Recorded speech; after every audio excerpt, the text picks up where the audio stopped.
তাহলে শুভেন্দু অধিকারীর কথাই ঠিক হলো।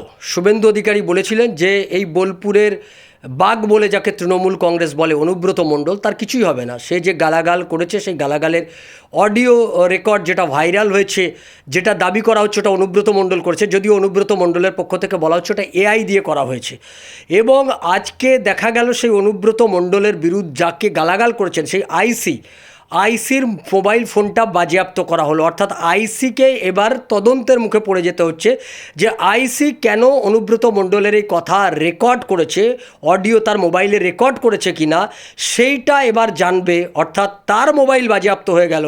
এটা মনে করা হচ্ছে যে এই মোবাইল থেকে যদি এই সত্যতা সামনে আসে যে এইটা অনুব্রত মণ্ডলের কথাটা এই মোবাইলে এই আইসি লিটন হালদার তিনি এটা রেকর্ড করেছেন, তাহলে এটা ধরে নেওয়া হবে তার রেকর্ড থেকে এটা গোটাটা পাবলিকলি গেছে, পাবলিক ডোমেইনে গেছে।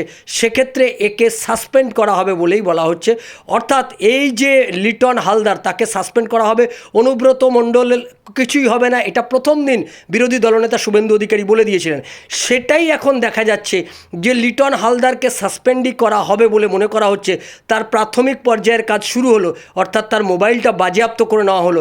সুতরাং এবার লিটন হালদারকেই দোষী সাব্যস্ত করে তার উপরই আঘাত আসতে চলেছে। তাকেই এবার দোষী সাব্যস্ত করা হবে। কেন সে পাবলিক ডোমেইনে এটা নিয়ে এলো, এই প্রশ্নের মুখোমুখি এবার তাকেই হতে হবে। অর্থাৎ একেই তো সে গালাগাল খেলো, এবার তার চাকরিতে তার বিপদ বাড়লো।